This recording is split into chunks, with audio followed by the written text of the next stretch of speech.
نحمده ونصلي على رسوله الكريم أما بعد. قال الله تبارك وتعالى في القرآن المجيد: أعوذ بالله من الشيطان الرجيم بسم الله الرحمن الرحيم. قد أفلح من تزكى.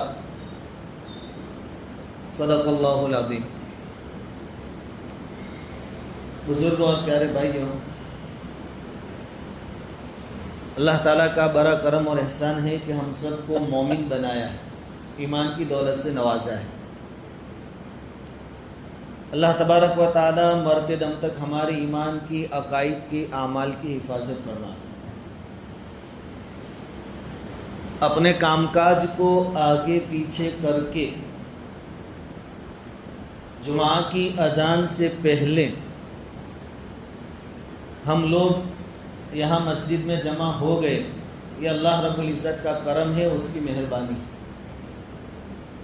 یہ اللہ کی طرف سے ہم کو توفیق ملی ہے، اس پر بھی اللہ تعالیٰ کا شکر ادا کرنا چاہیے. جلدی آئے ہیں اس نیت سے کہ ایک تو قرآن کریم کا حکم ہے اذا نودی للصلاۃ من یوم الجمعۃ فاسعوا الی ذکر اللہ، جلدی سے جاؤ. دوسری ہماری نیت اور ارادہ یہ کہ دین کی بات سنیں گے، تو نیتوں پر ہی ثواب مل جاتا ہے. خیر، میں نے آپ کے سامنے قرآن کریم کی ایک آیت کی تلاوت کی، قد افلح من تزکا. اسی طرح اللہ رب العزت نے ایک اور مقام پر فرمایا قد افلح من زکاہا وقد خاب من دساہا. یہ نفس کے متعلق باتیں اللہ رب العزت بیان فرما رہے ہیں کہ جس نے اپنے نفس کو کنٹرول میں کر لیا وہ کامیاب ہو گیا، اور جو اپنے نفس کے کنٹرول میں آ گیا وہ نقصان میں ہے، اس کا ٹھکانہ جہنم ہے. آج کے دور میں نفسانیت عام ہو رہی. دو باتیں ہیں اور دونوں ایک دوسرے کے مقابل. انسان کی زندگی یا تو نفس پرستی کے ساتھ گزرتی ہے یا خدا پرستی کے ساتھ گزرتی ہے. نفس پرستی کے ساتھ گزرتی ہے تو انتہائی خطرناک چیز ہے، اور یہ آدمی کو ہلاکت کی طرف لے جانے والی چیزیں ہیں. مولانا علی میاں ندوی رحمۃ اللہ علیہ کی ایک تقریر میں یہ بات لکھی ہے کہ عیسوی سن 600 کے آس پاس، یعنی 6ٹھی صدی عیسوی میں، یعنی حضور صلی اللہ علیہ وسلم کے اس دنیا میں تشریف لانے سے پہلے نفس پرستی دنیا میں بالکل عام تھی، اپنی انتہا پر پہنچی ہوئی تھی.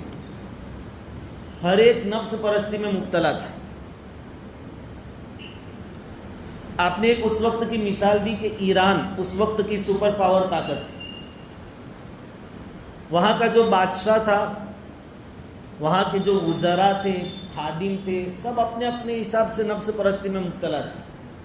تاجر اپنے اعتبار سے اور عوام اپنے اعتبار سے، ہر ایک نفس پرستی میں مبتلا تھے. ایران کے بادشاہ کی نفس پرستی کا عالم یہ تھا کہ اس کے حرم میں، اس کے محل میں 12,000 بیویاں تھیں. اس کی کتنی؟ 12,000 بیویاں. اب ظاہری بات ہے 12,000 بیویاں ہوگی تو خرچہ کتنا ہوگا.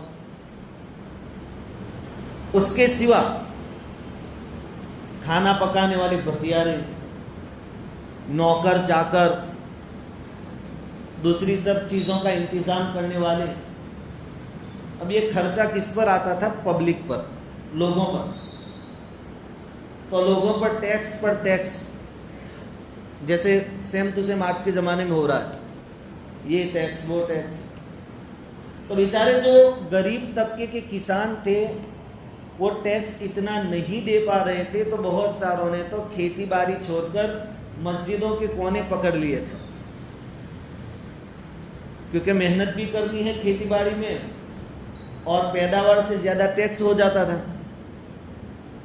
کہا اس سے تو اچھا ہے کہ ہم اللہ والے بن جائیں, عبادت گاہوں میں مسجدوں کے کونوں میں بیٹھ جاتے, اللہ اللہ کیا کرتے تھے, کھیتی باڑی چھوڑ دی. اب جو ویپاری طبقہ ہے, تاجر, ان کو بھی ٹیکس دینا ہے, وہ بھی دگنا چگنا ٹیکس لوگوں سے وصول کرتے تھے, اور بالکل افراتفری کا ماحول. جب اسلام آیا, نبی کریم صلی اللہ علیہ وسلم نے اپنی نبوت کا اعلان کیا, پھر ایک زمانے کے بعد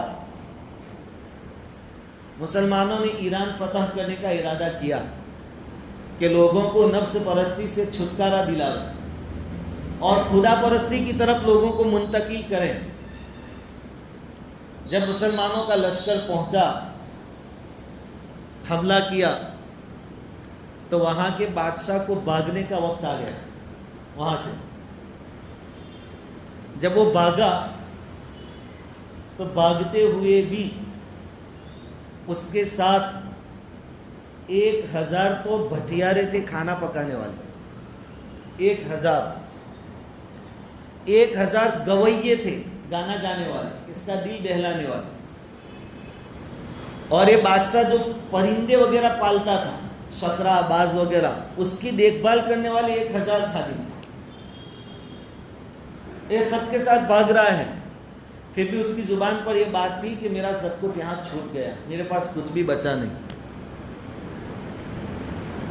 تو آدمی جب نفس پرست بنتا ہے, اپنے نفس کے تابع ہو جاتا ہے, تو پوری دنیا بھی اس کو مل جائے وہ اس کو کم محسوس ہوتی ہے, کم معلوم ہوتی ہے, اس کا پیٹ کبھی بڑھتا نہیں.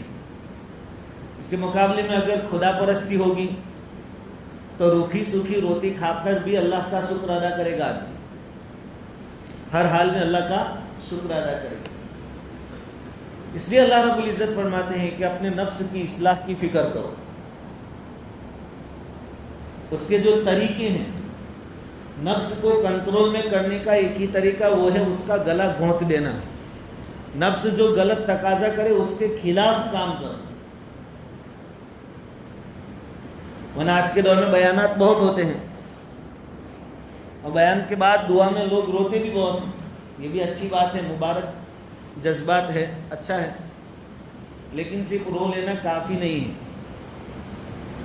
اس کے بعد کی زندگی پوری کی پوری خدا اور شریعت کے احکام کے تابع کر کے گزارنا, یہ اثر.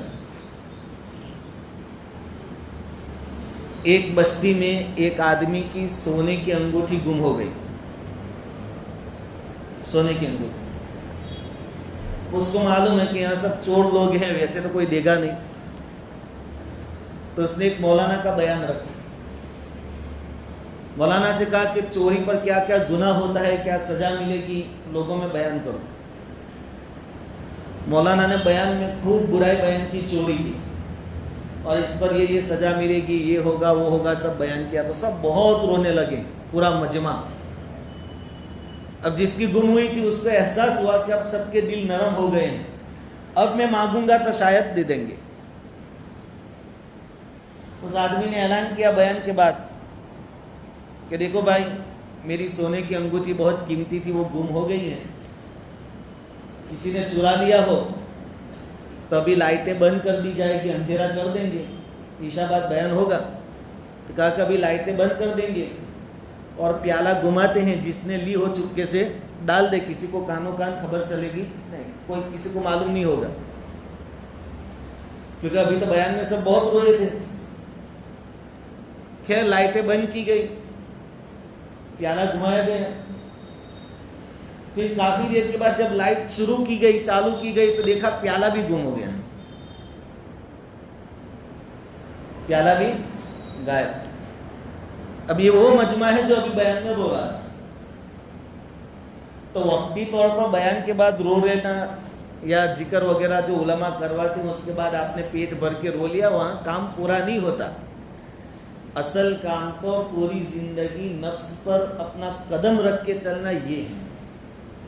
اپنی منمانی چھوڑ کر, نفس پرستی چھوڑ کر خدا پرستی کے حساب سے زندگی گزارنا, یہ اثر ہے. ورنہ آج کل جو کرامات اور کچھ انوکھی چیزیں دیکھنے کا لوگوں کو شوق ہے کہ بھائی بزرگ تو کون کہ کوئی کرامت ظاہر ہو، کوئی ہوا میں اڑے، کوئی پانی پر مصلح بچھاوے، یہ کرامت اور یہ بزرگ، یہ اصل کرامت نہیں ہے اور یہ اصل بزرگی نہیں ہے۔ حضرت جنید بغدادی رحمۃ اللہ علیہ کے پاس ایک آدمی خدمت میں آیا، کہا حضرت میں آپ کے ساتھ رہنا چاہتا ہوں، آپ کی خدمت میں، تاکہ آپ سے کچھ فائدہ حاصل ہو۔ حضرت نے کہا ٹھیک ہے، کوئی پرابلم نہیں۔ 10 سال تک رہا، 10 سال۔ اس آدمی کے دماغ میں ایسا تھا کہ حضرت تو بہت بڑے اللہ والے ہیں، تو کچھ انوکھی چیزیں، چمتکار دیکھنے کو ملیں گے، کبھی حضرت ہوا میں اڑیں گے، کبھی پانی پر مصلح بچھا کر نماز پڑھیں گے، لیکن 10 سال میں کبھی ایسا کچھ دکھا۔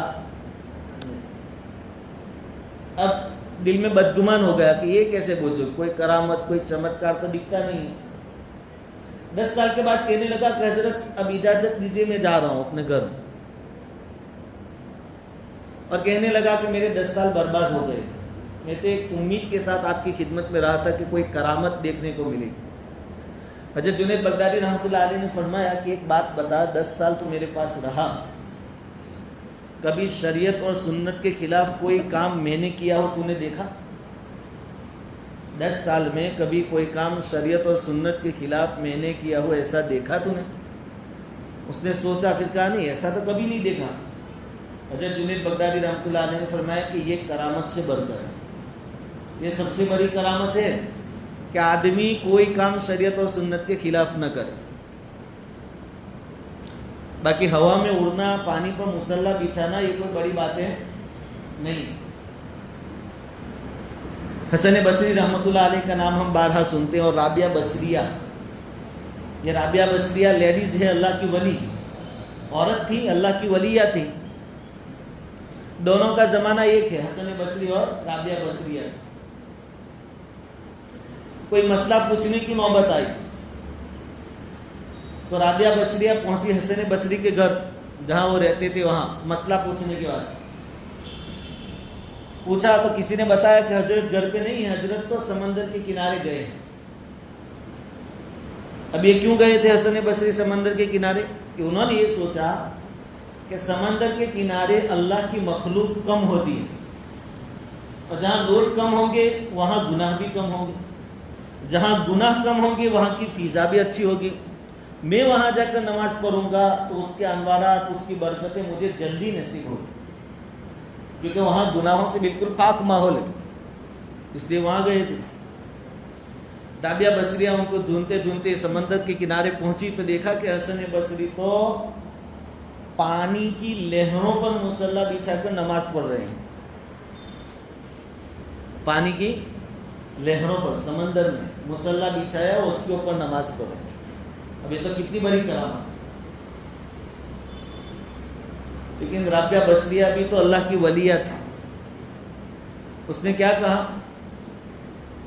کبھی مکھی کی طرح ہوا میں اڑنا یا تینکوں کی طرح پانی کے تھپیروں کے ساتھ تیرنا یہ کوئی بڑی بات نہیں ہے۔ مکھی بھی ہوا میں اڑتی ہے، یہ کوئی کمال نہیں، اور تینکے بھی پانی کے ساتھ اوپر اوپر بہتے ہیں، ڈوبتے نہیں، یہ کوئی کمال نہیں۔ اصل کمال تو یہ ہے کہ اپنے تمام جذبات کو اللہ کے حکم کے تابع کریں، یہ کمال ہے۔ اگر کسی کی زندگی میں یہ بات ہے کہ اپنے تمام جذبات کو اللہ کے حکم کے تابع کر دیے، پھر اس سے کوئی چمتکار، کوئی کرامت ظاہر نہ ہو تو بھی کوئی پرابلم نہیں، یہ وقت کا بہت بڑا ولی ہے۔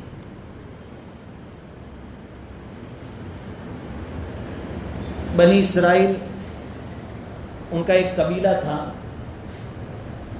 یہ بات اس بہانے کہہ رہا ہوں کہ ہم لوگ گناہ پر گناہ کرتے ہیں، پھر اس کی تعویل بھی کرتے ہیں، گناہ کو گناہ مانتے نہیں ہیں، کوئی نہ کوئی بہانہ کہ تو ایسا ہے ویسا ہے، میری نیت ایسی نہیں تھی، یہ ہے وہ ہے۔ بنی اسرائیل میں ایک قبیلہ تھا، سمندر کے کنارے رہتے تھے۔ اللہ رب العزت نے ان کو حکم دیا کہ سنیچر کے دن آپ کو مچھلی کا شکار نہیں کرنا ہے۔ ان کی روزی روٹی اور ان کا کاروبار وہی مچھلی والا تھا۔ شنیوار کے دن آپ کو مچھلی کا شکار نہیں کرنا ہے، اور اللہ تعالیٰ آزماتے ہیں۔ ہوتا بھی ایسا تھا کہ سنیچر کو بہت مچھلیاں آتی تھی کنارے پر، ہاتھ سے آدمی پکڑنا چاہے تو پکڑ لے، اتنی آتی تھی، اور باقی 6 دنوں میں بہت محنت کرے تو بھی تھوڑا بہت ہاتھ میں آتا تھا۔ یہ اللہ کی طرف سے امتحان تھا۔ اب ان لوگوں نے کیا کیا کہ کوئی طریقہ اختیار کرے، ویسے اللہ کا حکم تو ہم توڑ نہیں سکتے، لیکن کوئی ایسا طریقہ اختیار کرے کہ مچھلیاں بھی ہاتھ میں آ جائے اور گناہ بھی نہ ہو۔ 3 لوگوں نے سمندر کے کنارے پر بڑے بڑے کھڈے کھودے، اونڈے بڑے بڑے، اور پانی جہاں ہے سمندر وہاں سے نالیاں بنائی جو سیدھی یہاں کھڈے میں آتی تھی۔ شنیوار کو وہ نالیاں کھول دیتے تو پانی کھڈے میں آتا اور پانی کے ساتھ مچھلیاں بھی آتی۔ جب کھڈا بڑھ جاتا اور مچھلیاں آ جاتی تو وہ نالی بند کر دیتے تاکہ واپس نہ جائے، اور رویوار کو صبح میں جا کر وہ مچھلیاں نکال لیتے تھے۔ اب اس زمانے کے جو اللہ والے ہوتے ان کو سمجھاتے کہ یہ تم غلط تعویل کر رہے ہو، اللہ کے حکم کے خلاف کام کرے، تو وہ کہتے نہیں اللہ نے تو شنیوار کو منع کیا تھا، آج تو سنڈے ہو گیا، اتوار، ہم نے شنیوار کو شکار نہیں کیا۔ خیر ایک زمانے تک ایسا چلتا رہا، اس طریقے سے اللہ کے حکم کو انہوں نے اپنی اسٹائل میں توڑا۔ اللہ رب العزت نے پھر ایک وقت کے بعد ان کی پکڑ فرمائی اور ان کو خنزیر اور بندر بنا دی۔ قرآن کریم میں پارہ نومبر 9 کے اندر اس کا تذکرہ موجود ہے۔ وَاسْأَلِ الْقَرْيَةَ الَّتِي، تو وہ بستی کا حال ان کو سناؤ جو سمندر کے کنارے ہے۔ آج ہم بھی گناہ کرتے ہیں اور ایسی تعویل کے ساتھ کہ نہیں میری کوئی ایسی نیت نہیں ہے۔ تاجر تجارت میں سود، بیاج، انٹرسٹ کا استعمال کر رہا ہے، لیکن آپ کہیں گے کہ اس کے بغیر کاروبار نہیں ہو سکتا، یہ تو کاروبار کا ایک حصہ ہے۔ سود اگر نہیں ہوگا تو کاروبار ہو ہی نہیں سکتا، لون تو لینی پڑے گی۔ عورتوں سے اگر پردے کے بارے میں کہا جائے کہ چہرے کے پردے کا کیا مطلب، دل کا پردہ اصل، ہمارا دل صاف، پھر چہرہ چھپانے کی کوئی ضرورت؟ تو دلوں کے بنانے والے اللہ کو پہلے سے معلوم نہیں تھا کہ ان کے دل صاف، پھر بھی اس نے چہرے چھپانے کا حکم دیا گویا۔ شادی بیاہ کا موقع ہے، حاجی نمازی آدمی ہے، 5 وقت کا نمازی، لیکن اسٹیج کو بنانا پڑے گا۔ کیا ہے بھائی، رشتے داروں کا بھی تو ماننا پڑتا ہے، آخری لڑکا ہے آخری لڑکی ہے، ایسے موقع بار بار، اور میں تو بالکل دل سے راضی نہیں ہوں اس پر کہ دلہا اور دلہن اسٹیج پر بیٹھے اور پورا گاؤں دیکھے، لیکن یہ جوان یہ مانتے نہیں ہیں، گھر والے مانتے ہیں، یہ ہم تعویل، یہ بھی ہم کھڈے کھود کر وہ مچھلیوں کو شنیوار کو لا رہے ہیں، یہ بھی نفس پرستی ہے۔ اگر آدمی کے سینے میں خدا کا خوف ہو تو آدمی ایسے ہیلے اور بہانے نہیں کرے گا، وہ اللہ کے ہر حکم کو اسی طریقے سے پورا کرنے کی کوشش کرے گا جیسا حکم دیا گیا ہے۔ اور اللہ تعالیٰ چونکہ دنیا کو آزمائش کے لیے بنایا ہے تو اللہ کی طرف سے گناہ کے موقع ہمارے سامنے آئیں گے۔ میں بارہا آپ کو مثال دیتا ہوں کہ کال آئے گا بینک میں سے کہ آپ کی کریڈٹ بہت اچھی ہے، آپ کو 5 لاکھ کا لون مل سکتا ہے۔ آدمی کو یہاں خوش ہونے کی ضرورت نہیں ہے کہ میرا اسکور، میری کریڈٹ بہت اچھی ہے، لون، اس کے لیے یہ آزمائش ہے کہ آفر ہے گناہ کی، سود کی، بیاج کی، یہ تیرے لیے آزمائش ہے، اب تو بچ۔ صحابہ کرام جب احرام باندھ کے نکلے تو اللہ تعالیٰ نے ان کو بھی آزمایا۔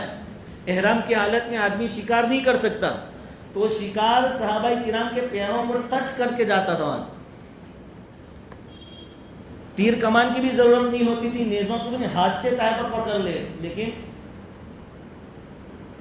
یا ایھا الذین آمنوا لیبلونکم اللہ بشیء من الصید تنالہ ایدیکم ورماحکم لیعلم اللہ من یخافہ بالغیب۔ اللہ یہ دیکھنا چاہتا ہے کہ غیب سے اللہ سے کون ڈرتا ہے۔ اسباب تو تمہارے سامنے گناہ کے آئیں گے، لیکن تمہارا کام ہے گناہوں سے بچنا۔ پوری بات کا خلاصہ یہ ہے کہ زندگی 2 طرح کی ہوتی ہے، اس میں یا تو نفس پرستی ہوگی یا خدا پرستی ہوگی۔ نفس پرستی ہوگی، اس کا انجام برا ہوگا، اور خدا پرستی ہوگی، اس کا انجام اچھا ہوگا۔ قرآن کریم کی آیت میں نے شروع میں پڑھی تھی، قد افلح من زکاہا، کامیاب ہو گیا وہ آدمی جس نے اپنے نفس کا تزکیہ کر لیا، اس کو سنوار لیا، نفس کو اپنے کنٹرول میں کر دیا۔ وقد خاب من دساہا، اور نقصان میں پڑا وہ آدمی جو نفس کا غلام بن گیا۔ تو ہم نفس کو اپنے کنٹرول میں کریں. اس کے لیے محنت, مجاہدے اور مرتے دم تک ضرورت پڑے گی اس کی. ایک دو گناہ سے بچ گئے تو ابھی کامیابی کے لیے کافی. مرتے دم تک یہ مجاہدہ, یہ فائٹنگ چالو رہے گی نفس کے ساتھ. اس کے لیے اللہ تعالیٰ سے دعا بھی کریں کہ اللہ تعالیٰ, اس لیے تو نماز میں ہم کو ہر رکعت میں پڑھوایا جاتا اہدنا الصراط المستقیم, سیدھے راستے پر چلا, کیونکہ اس کی بہت ضرورت ہے. اللہ سے دعا بھی کرے اللہ تعالیٰ قدم قدم پر ہماری نصرت اور مدد فرمائے, نفس اور شیطان کے دھوکوں سے ہماری حفاظت فرمائے, اور نفس کا تزکیہ ہمیں نصیب فرمائے, اور اپنی رضامندی والی زندگی گزارنے کی توفیق عطا فرمائے.